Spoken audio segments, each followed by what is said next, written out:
एक ऐसा आइलैंड जहां इतने सारे गोल्ड और खजाने मौजूद है कि वह पूरी पृथ्वी की गरीबी मिटा सकता है, लेकिन वहां इतने सारे खतरनाक ट्रास बिछाए गए हैं कि कोई जिंदा ही वापस लौट कर नहीं आया। इस एडवेंचरस कहानी की शुरुआत होती है इंडोनेशिया के एक आइलैंड को दिखाते हुए, जहां पर कुछ गैंगस्टर्स की टीम बहुत ही ज्यादा खुश लग रही थी। दरअसल उन्हें फॉरेस्ट के अंदर उन्हें सर्च के दौरान कुछ अनोखी चीजें मिली होती हैं। ये चीजें काफी ज्यादा एंशियंट थीं, जिनकी ब्लैक मार्केट में बहुत ज्यादा रेट है। इसीलिए वह सब इतने ज्यादा हैप्पी थे कि उन्हें बेचकर वो पैसे कमा सकते हैं। अब इसी चीज का जश्न वो सब मना रहे थे। उन्हीं में से एक आदमी होता है जो साइड में टॉयलेट करने चला गया, लेकिन अब ट्रैवल करते हुए अचानक उसे जमीन पर एक मास्क मिलता है। वो मास्क लोहे का था और इस जमाने में इस तरीके के मास्क का यूज नहीं होता। वह आदमी इस बात पर काफी सोचने लगा कि यहाँ पर यह कैसे आया, और अब वह उसी जगह से थोड़ा आगे बढ़ गया एक्सप्लोर करने के लिए। तभी उसे पहाड़ के बीचों बीच एक छोटी सी सुरंग दिखाई दी। अब उस गैंगस्टर को एकदम से जिज्ञासा हो गई कि अंदर क्या हो सकता है। इसीलिए वह बिना अपने साथियों को इन्फॉर्म किए उस छोटी सी गुफा के अंदर चला गया। उसका मानना था कि यहाँ पर और भी ज्यादा एंशियंट चीजें मौजूद हो सकती हैं और उन सारी चीजों को वह अकेले ही रखेगा। अब अंदर एंटर करते ही वह आदमी एकदम चौंक गया, क्योंकि भले ही यह गुफा बाहर से छोटी दिखाई देती है, लेकिन अंदर यह बहुत ही ज्यादा बड़ी है। वहाँ पर अलग अलग चैम्बर्स मौजूद थे, जैसे कि इसे किसी ने बनाया है। लेकिन अब इस आदमी को अंदाजा नहीं था कि वह किस गलत जगह पर आ चुका है। अचानक वो आदमी जैसे ही अपना कदम बढ़ाता है, तभी जमीन एकदम से धंसने लगी। लग रहा था कि ठीक उस जगह के नीचे भी एक चैम्बर मौजूद है। उस आदमी का पैर भी नीचे हो चुका था और वह चिल्लाते रह गया, लेकिन ऑब्वियस बात है उसकी मदद करने वाला कोई भी नहीं था। बेचारा उसके अंदर गिरकर सब कुछ एकदम ब्लैंक हो जाता है। वह अनजान सी चीज क्या है, ये थोड़ी देर में पता चल जाएगी। अब इसी तरीके से कई साल बीत जाते हैं और हमें उसी आइलैंड पर कुछ एक्सप्लोरर्स दिखाए गए। उन एक्सप्लोरर्स में तो सोल्जर्स भी शामिल थे। अब देखने से तो लगता है कि ये सब उस खजाने की तलाश में आए हैं जो इस आइलैंड पर सालों से कैद रखा गया है। लेकिन एक्चुअल रियलिटी ये थी कि उन लोगों को बिल्कुल अंदाजा नहीं कि इस आइलैंड पर क्या मिल सकता है। उनमें से बन नाम का एक बिजनेसमैन था जो बहुत अमीर होता है। वो यहाँ पर अपनी गर्लफ्रेंड के साथ सिर्फ इसलिए आया था ताकि वर्ल्ड वॉर 2 के दौरान जो जंग हुई थी, तो जापानीज आर्मी ने यहाँ पर कई सारे बंकर्स बनाए थे। अब ऑब्वियस बात है कि उसके अंदर कई सारी एंशियंट चीजें हो सकती हैं, और बैन को शौक था कि पुरानी चीजों की कलेक्शन जमा करना। उसने तो एक कैप्टन और कई सोल्जर्स को भी पैसे दिए होते हैं ताकि वह उनकी प्रोटेक्शन करें। जैसे क्या नाम की एक आर्कियोलॉजिस्ट भी उसके साथ होती है जो उन रिसर्च में उसकी मदद करेगी। फिलहाल तो वह सब एक्सप्लोर ही कर रहे थे, क्योंकि उन्हें कुछ मिला नहीं होता। कैप्टन अपने सोल्जर्स के साथ यह पूरा इंश्योर कर रहा था कि वो बेन और उसकी गर्लफ्रेंड को चोट नहीं पहुंचने देंगे। चाहे कुछ भी हो, वो उनकी प्रोटेक्शन करेंगे ही। तो अब सारे सोल्जर्स अपने कैप्टन द्वारा दिए गए कमांड को फॉलो करते हुए अलग अलग डायरेक्शन में जाते हैं। लेकिन तभी अचानक एक जगह से किसी सोल्जर के चिल्लाने की आवाज आई। ये देखकर सभी एकदम चौंक गए और उसे बचाने के लिए आगे बढ़े, पर पता चला कि एक गुफा के अंदर से किसी इंसान का स्केलेटन बाहर निकल रहा है। वैन और उसकी गर्लफ्रेंड काफी चौंक गए थे, लेकिन फिर बाद में पता चला कि यह तीसरे सोल्जर का एक मजाक था। उसे कुछ नहीं हुआ होता, वह तो सिर्फ सभी को डराने की कोशिश कर रहा होता है। कैप्टन को यह बात बिल्कुल पसंद नहीं आती और वह सोल्जर को डांटता भी है। लेकिन यहाँ बातों ही बातों में उन्होंने एक बंकर भी खोज निकाला था। तो अब बन जेसिका से कहता है कि तुम्हें अंदर जाना चाहिए ताकि कुछ इंपॉर्टेंट चीजें मिल जाएं। लेकिन जेसिका उस जगह पर जाने के लिए थोड़ा डर रही थी। इसीलिए अब बैन कैप्टन और सोल्जर से कहता है कि तुम बाहर रुको, और वह खुद जेसिका के साथ अंदर जाकर उसकी मदद करेगा। अंदर पहुंचकर जितनी भी यूनिक चीजें थीं, वो दोनों उसे एक्सप्लोर करने लगे। वहाँ बाहर की तरफ कैप्टन और सोल्जर्स में भी बातचीत चलती है कि बेन यहाँ पर आखिर क्यों आया है, अपनी जान जोखिम में डालकर इतना दूर आना, वह भी सिर्फ बंकर के लिए। ये एकदम बेवकूफी है।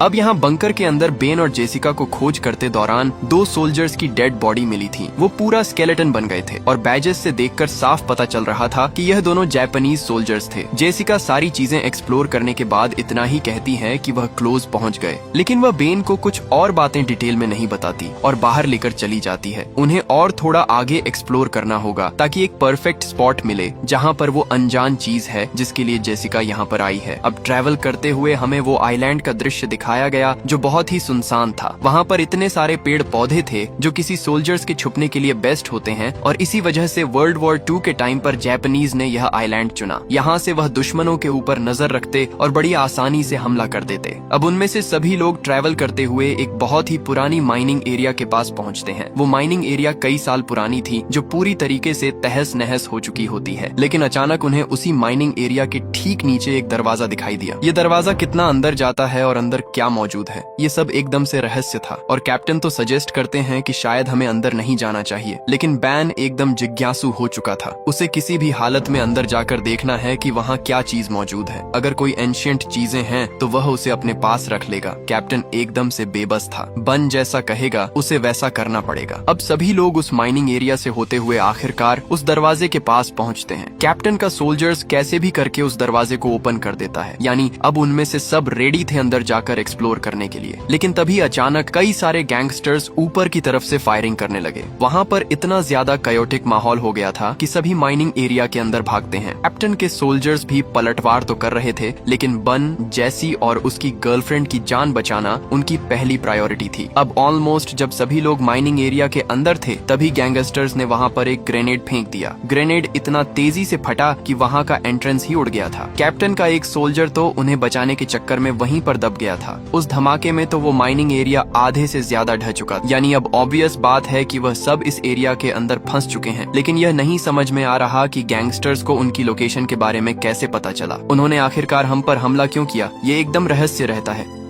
अब थोड़ी देर बाद सभी होश में आते हैं और देखते हैं कि उसके कितने लोग घायल हुए। कैप्टन का एक सोल्जर तो घायल होने के कारण मरने ही वाला होता है। इसीलिए अब सभी लोग ये पूछने लगते हैं कि यह हुआ कैसे। इस मोमेंट पर बहुत सोचने के बाद बैन आखिरकार एक सच्चाई सभी को बता ही देता है। उसने कहा कि कई साल पहले मेरे फादर भी इस आइलैंड पर आए थे और उनका मानना था कि यहाँ बड़े पैमाने पर गोल्ड और खजाने रखे गए हैं, लेकिन आज तक उसे कोई ढूंढ नहीं पाया। इसीलिए यह बात सिर्फ बैन और जेसिका को ही पता थी कि इस आइलैंड पर खजाना है, और यह भी एक रीजन था कि वह सब यहाँ पर आए हैं। बैन अंदाजा लगाता है कि शायद जिन गैंगस्टर्स ने उनके ऊपर हमला किया उन्हें भी इस राज के बारे में पता है और इसी वजह से उन सब की जान खतरे में पड़ गई। अब कैप्टन इस बात पर बहुत गुस्सा होता है क्योंकि यह चीजें बन ने पहले नहीं बताई और अब यह क्योटिक माहौल उसकी वजह से ही क्रिएट हुआ है। कैप्टन को बहुत बुरा लग रहा था कि उसका एक सोल्जर मारा गया और अब कैप्टन ने डिसाइड कर लिया है कि वह अपने लोगों को लेकर यहाँ से जाएगा, चाहे कुछ भी हो जाए वो बन का और साथ इसमें नहीं दे सकता। बन और जैसिका यह बात समझ तो चुके थे, लेकिन वापस जाने का रास्ता बंद हो चुका होता है। वहाँ बड़े बड़े पत्थर गिर चुके हैं, यानी कि उन्हें कोई और वे देखना होगा बाहर निकलने का। कैप्टन और बाकी सोल्जर्स सब आगे बढ़कर चारों तरफ देखने लगते हैं। अचानक उन्हें सामने एक रास्ता दिखाई दिया। अब नोटिस करने पर तो यह गुफा छोटी दिखाई देती है, लेकिन जैसे ही वह उस रास्ते की तरफ बढ़े जो नीचे की तरफ जा रहा था, तब जाकर पता चला कि यह तो सिर्फ इस गुफा की शुरुआत है। अंदर एक बहुत ही बड़ा बंकर बनाया गया था। आखिर वहाँ पर क्या क्या अनोखी चीजें हो सकती हैं, थोड़ी देर में पता चल जाएगा। कैप्टन और सोल्जर्स के पीछे सभी लोग एकदम डर कर आगे बढ़ रहे थे। अब उन सीढ़ियों से उतरने के बाद वह सब एक लकड़ी के पुल पर आ गए।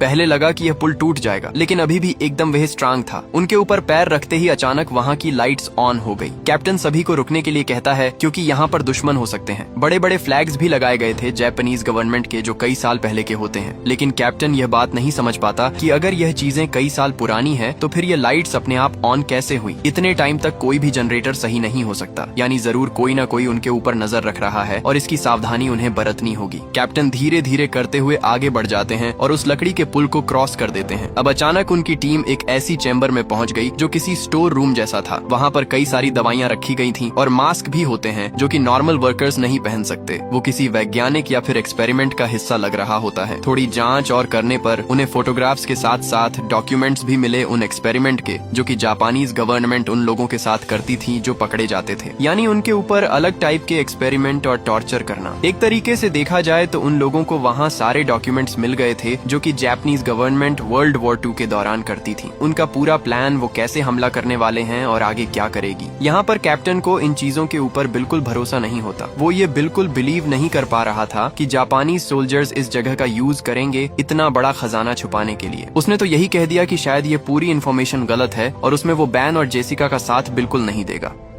अब हमें एक और सोल्जर दिखाया गया जो अपने कैप्टन के कहे गए अनुसार वहाँ पर ध्यान रख रहा होता है। तभी अचानक वह सोल्जर्स महसूस कर पा रहा था कि उसके ठीक पीछे कोई तो खड़ा हुआ है। वह जो कोई भी था उसने मास्क पहना था और अजीब हरकतें करता है, पर जैसे ही उस सोल्जर ने पीछे मुड़कर देखा तब वह वहाँ से गायब हो गया। वो जो भी था, इससे इतना तो क्लियर हो गया है कि इस पूरे गुफा के अंदर वह सब अकेले नहीं है। अब यहाँ धीरे धीरे उन सोल्जर्स के बीच टेंशन बढ़ रही थी और काफी मनमुटाव होने लगा। सभी जानना चाहते थे कि आखिर ये कौन सी जगह है और जो खजाने की बात वह कर रहे हैं वह सच भी है कि नहीं। तब जाकर जेसिका बन की तरफ देखते हुए सारी सच्चाई बताने के लिए कहती है। हालांकि बेन अभी भी कुछ रिवील नहीं करना चाहता था, लेकिन जेसिका कैप्टन और सोल्जर्स से सब सच कहती है कि यह पूरी जगह कोई माइनिंग एरिया नहीं है। ये पहले हॉस्पिटल हुआ करता था जिस पर जापानीज गवर्नमेंट ने कब्जा कर लिया और फिर इस जगह को एक एक्सपेरिमेंटल लैब बना दी। यहाँ वो दुश्मनी सोल्जर्स को पकड़कर उनके ऊपर एक्सपेरिमेंट करते, ऐसे एक्सपेरिमेंट जिससे इंसान किसी दूसरे प्रजाति में कन्वर्ट हो जाए। वो इंसान तो रहेंगे लेकिन किसी दूसरे के कंट्रोल में। इस बात का प्रूफ तो उन सारे फोटोज और डॉक्यूमेंट से तो हो ही जाता है, पर बात रही गोल्ड की जिस पर कैप्टन भरोसा नहीं करते, उसका कोई भी प्रूफ नहीं होता। जेसिका भी कहती है कि हमारे पास कंप्लीट इन्फॉर्मेशन नहीं है, लेकिन इतना क्लियर है कि वो खजाना यहीं पर है। अब खजाने और गोल्ड की बात करते हुए बाकी सोल्जर्स थोड़ा लालच में पड़ जाते हैं। उन्हें भी गोल्ड चाहिए था और अपनी लाइफ में उन्हें काफी पैसे चाहिए थे, इसीलिए कुछ सोल्जर्स तो उस खजाने के बारे में पूछते हैं और वह इंटरेस्टेड लगते हैं। कैप्टन इस बात से ऑब्वियसली अपने सोल्जर से नाराज था, लेकिन फिलहाल उनका एक सोल्जर बहुत घायल पड़ा हुआ होता है। उसकी देखरेख चल रही थी और पता नहीं वह कब तक जिंदा रहेगा। कैप्टन ने अपने सोल्जर से साफ कहा कि हम आगे जाकर बाहर निकलने का रास्ता ढूंढते हैं, न कि और ज्यादा अंदर जाना गोल्ड को ढूंढने के चक्कर में। कैप्टन अपने साथ एक सोल्जर ले लेता है और बाकियों को उसी स्टोर रूम के अंदर रुकने के लिए कहता है। ये इसलिए ताकि कोई खतरे में ना पड़े। लेकिन यहाँ बन को ये एक्सेप्टेड नहीं था, क्योंकि वो चाहता है कि पूरा खजाना वो सबसे पहले ढूंढे और उस खजाने और गोल्ड के ऊपर हक उसका हो। पर अब इन सारी चीजों के बीच जॉन नाम का वो सोल्जर जो घायल पड़ा हुआ था, उसके साथ कैप्टन और जेसिका रुकने का डिसाइड करते हैं और बाकी सोल्जर्स के साथ बन और उसकी गर्लफ्रेंड साथ चल पड़े थे, क्योंकि बेन का मेन मोटिव यहाँ से बाहर निकलना नहीं, सबसे पहले खजाना ढूंढना था। उसने तो इस मिशन के ऊपर इतने लाखों डॉलर अप्लाई किए हैं, तो उसका प्रॉफिट तो उसे होना ही चाहिए। वह सब सोल्जर्स की मदद से लगातार आगे बढ़ते चले गए। अब यहाँ घायल पड़े हुए सोल्जर जॉन के पास कैप्टन जेसिका से कुछ बातें करता है। कैप्टन ने जेसिका को अपनी लाइफ के बारे में बताया कि कैसे वह पहले सेल्फिश था। सेना में होने के बावजूद भी वह सिर्फ अपने बारे में सोचता। उसने अपनी जिंदगी में कई सारी लड़ाइयाँ लड़ी और कई लोगों को मारा, लेकिन कुछ टाइम बाद उसने यह सब क्विट कर दिया। तब से लेकर आज तक उसने किसी की भी जान नहीं ली है। जेसिका कैप्टन की कहानी सुनकर काफी भावुक हो जाती है, पर वहाँ बन और बाकी सोल्जर्स एक ऐसी जगह पर पहुँच गए जहाँ नीचे की तरफ कई सारी लोहे की जालियां लगी थी। देखकर लगता है कि वो एक अलग ही कमरा है जिसमें डिफरेंट चीजें की जाती हैं। बन को तो नीचे की तरफ एक हेलमेट भी मिला जिस पर यूएस आर्मी के बारे में लिखा था, यानी ऑब्वियस है यहाँ पर यूएस सोल्जर्स जरूर आए होंगे। सोल्जर्स प्रोटेक्ट करते हुए जब थोड़ा और अंदर जाते हैं तो उन्हें एक्सपेरिमेंट वाली चीजें मिली जो ऑब्वियसली किसी इंसानों के ऊपर करते थे, यानी जेसिका की कही गई बात एकदम सच है। जहाँ पकड़े गए कैदियों के ऊपर टॉर्चर और एक्सपेरिमेंट किए जाते हैं। इनफैक्ट इतना ही नहीं, उन्हें तो बड़े बड़े जार्स दिखाई देते हैं जिसके अंदर इंसानों के कटे गए बॉडी पार्ट्स रखे गए थे। ये इतने ज्यादा घिनौने थे कि कोई उसे देखकर उल्टी कर दे। बन तो अपनी गर्लफ्रेंड के साथ उस पूरी जगह को और भी ज्यादा एक्सप्लोर करने लगता है। भले यह डरावना था, लेकिन उसे खजाना ढूंढना है। अब यहाँ जॉन नाम के उस सोल्जर जो कि बहुत ज्यादा घायल था, ग्रेनेड हमले में उसे जमीन पर कुछ हिलता हुआ दिखाई देता है। वो जब नोटिस कर रहा था तो ऐसा लगता है कि कोई जमीन में उसे खींच रहा है। अब जैसे ही वह उसे देखने गया तो पता चला कि वह जमीन के अंदर गिरने लगा है, सेम उसी तरीके से जैसा कहानी की शुरुआत में वो गैंगस्टर गिरा था। किसी ने जॉन नाम के उस सोल्जर को मिट्टी के अंदर से ही खींच लिया। कैप्टन और जेसिका जैसे ही यह नोटिस करते हैं, वह तुरंत ही उसे पकड़ने के लिए गए। उस गड्ढे के अंदर वह जल्द से जल्द खोदने लगे ताकि जॉन को बचाया जा सके। जैसे तैसे वह अंदर तो पहुंचते हैं, लेकिन जॉन मर चुका था। उसका पूरा शरीर एकदम गलने लगा होता है, जैसे किसी ने उसकी बॉडी पर एसिड डाल दिया हो। ध्यान से देखने पर वहाँ इंसानों के कई सारे स्केलेटन्स मौजूद थे, यानी उस गुफा के अंदर कोई तो है जो लोगों को मार रहा है और उन्हें बहुत बुरी तरीके से खा जाता है। जेसिका के तो होश उड़ गए थे। यहाँ कैप्टन और जेसिका अपने आप को संभाल ही रहे थे, तभी अचानक उनके ऊपर हमला हुआ। किसी ने दोनों को मारकर बेहोश कर दिया था।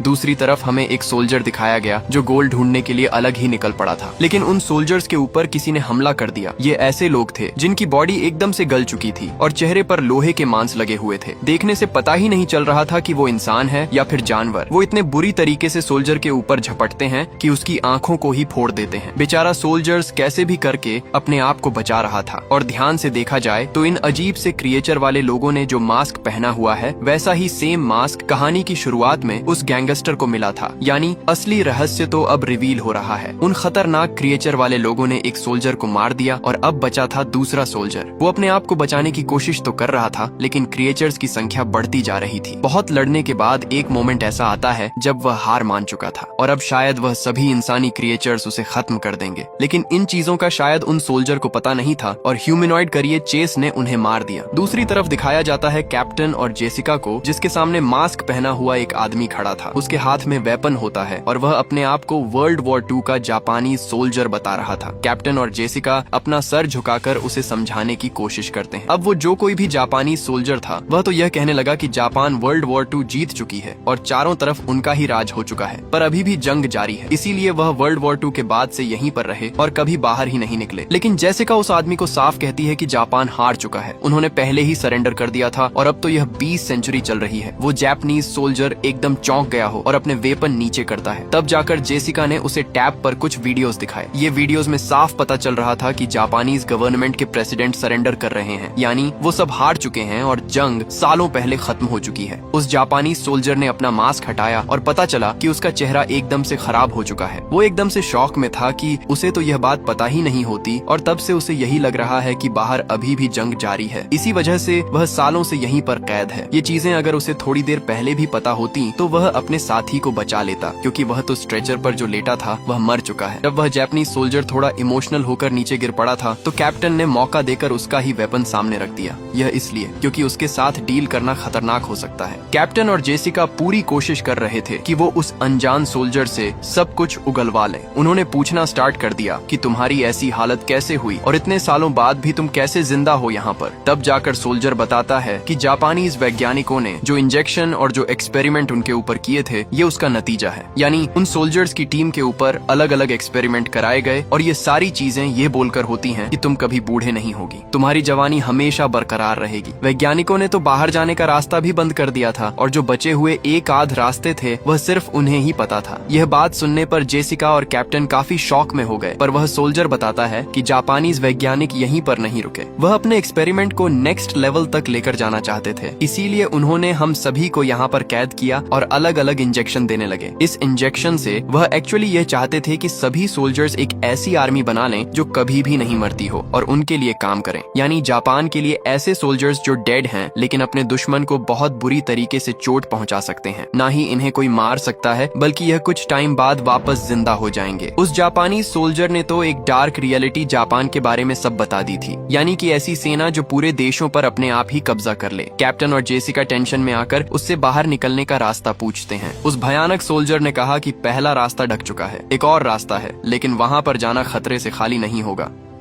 दूसरी तरफ हमें बैन और बाकी सोल्जर्स दिखाए जाते हैं जो ट्रैवल करते हुए एंट्रेंस के पास तो पहुंच गए, लेकिन पता चला कि पत्थर गिरने की वजह से वह रास्ता बंद हो चुका है, वो यहाँ से नहीं बाहर निकल सकते। इससे अब टेंशन फैलने लगी और काफी ज्यादा वह परेशान हो जाते हैं। वह फिगर आउट कर रहे थे कि और कौन सा रास्ता हो सकता है, लेकिन अचानक वही अजीब सा एक क्रिएचर बन के ऊपर हमला कर देता है। वो बन को मारना चाहता था, इनफैक्ट उसने बन को गिराकर घायल भी कर दिया, पर बाकी सोल्जर्स जिनके पास गन मौजूद थी वह सीधा शूट कर देते हैं क्रिएचर के ऊपर। बहुत सारी उसके सर में गोलियां मारने के बाद जाकर वह शांत हुआ है। वहाँ मौजूद सभी एकदम हैरान थे कि यह किस प्रजाति के लोग हैं। इनकी पूरी बॉडी एकदम से गल चुकी है और मानो कोई उन्हें कंट्रोल कर रहा है। सोल्जर्स जब ध्यान से उस क्रिएचर के सर को देखते हैं तो वहाँ कुछ सिंबल्स बनाए गए थे और लिखा गया था कि ये कौन सा सोल्जर है और कितने साल का है। जिस इंजेक्शन के बारे में जापानीज सोल्जर बात कर रहा था यह वही है, यानी वह वैज्ञानिक इसके भी एक लेवल अप गए थे ताकि वह इंसानों को जानवर में कन्वर्ट कर दें। बहुत सारी बातें करने के बाद आखिरकार जेसिका को वो रास्ता मिल जाता है, इसीलिए वह कैप्टन और उस जापानीज सोल्जर को साथ चलने के लिए कहती है। यहाँ बन अपनी गर्लफ्रेंड और दोनों सोल्जर के साथ जब आगे बढ़ रहा था तब वो एक और चैम्बर में आए। इस चैम्बर में साफ दिखाई पड़ रहा था कि एक अजीब सा क्रिएचर सामने बैठा हुआ है और उसके ऊपर और भी ज्यादा एक्सपेरिमेंट हुए हैं। तब जाकर बेन और उसकी गर्लफ्रेंड को समझा कि जिस खजाने की बात इस आइलैंड पर की जाती थी वो कोई सोना या फिर कीमती चीज नहीं बल्कि यही लिक्विड है जो वैज्ञानिकों ने बनाया था, और अगर इसे किसी इंसान की बॉडी में डाल दिया जाए तो उनका ट्रांजिशन ऐसे खतरनाक लोगों में हो जाएगा। बन काफी सोच में होता है, लेकिन उसकी गर्लफ्रेंड साफ कहने लगी कि हमें यह लिक्विड लेकर जाना चाहिए, अगर इसे ब्लैक मार्केट में बेचेंगे तो इसकी काफी कीमत मिलेगी। लेकिन वह यह नहीं सोच रहे थे कि इस लिक्विड से कितनी बड़ी आफत आ सकती है। बेन ने भी कुछ आगे का ना सोचते हुए उस लिक्विड को अपने पास रख लिया।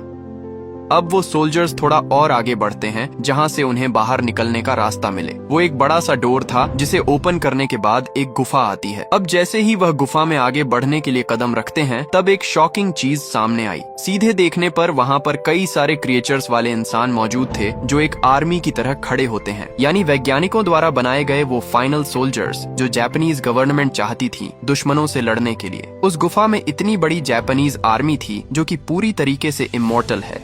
एक्सपेरिमेंट के कारण ना तो उन्हें कोई दर्द फील होता है और ना ही उन्हें कोई मार सकता है। उनके अंदर सिर्फ एक ही जुनून है कि सामने जो भी आए उन्हें खत्म कर दें। अब वहाँ पर आकर उन लोगों ने सारी आर्मी को जगा दिया था, जो पूरी तरीके से एकदम हथियारों से लैस होती है, और अब क्रिएचर की पूरी आर्मी उनके ऊपर टूट पड़ी थी। बन, उसकी गर्लफ्रेंड और बाकी बचे हुए सोल्जर्स वापस चैम्बर में भागने का ट्राई करते हैं। उनमें से एक सोल्जर बहुत बुरी तरीके से तलवारों से मारा गया। अजीब से इंसानी क्रिएचर उन्हें एक बार में ही खत्म कर देते हैं। जैसे तैसे बेन अपनी गर्लफ्रेंड और दूसरे सोल्जर के साथ एक चैम्बर में पहुंचा और वहां से नीचे जाने लगा। फिलहाल तो उन क्रिएचर से बचना बहुत जरूरी है, क्योंकि एक बार हाथ में आग गए तो वह छोड़ेंगे नहीं। ट्रैवल करते हुए वह उस स्केलेटन वाले हिस्से में पहुंची जहां सभी को काट कर खाया जाता था। वहां पर तो वह अपने उस सोल्जर की डेड बॉडी भी देखते हैं जो घायल पड़ा हुआ था। फिर भी कैसे भी हिम्मत करते हुए वो आगे बढ़ते चले गए। बैन, उसकी गर्लफ्रेंड और उस सोल्जर तो उस जगह पर भी पहुंच गए जहां उस संदेह सोल्जर्स को उन क्रिएचर ने मारा था। अब उन्हें कुछ समझता नहीं कि कहां जाए, इसीलिए वह सीधा कैप्टन और जेसिका के पास बढ़ने लगते हैं। पता चला कि उन इमोर्टल सोल्जर्स की आदमी पूरी जगह पर फैल चुकी है। वह ढूंढ रही है अपने शिकार को मारने के लिए। बन के ऊपर एक क्रिएचर ने हमला कर दिया था, जिससे वह घायल हो चुका होता है। अब यहाँ उसकी गर्लफ्रेंड बन के लिए काफी फिक्र करने लगी कि वह शायद मर जाएगा, इसीलिए पता नहीं वो क्या सोच रही थी, और उसने तुरंत ही वह इंजेक्शन निकाला और बन के बॉडी में वही घुसा दिया।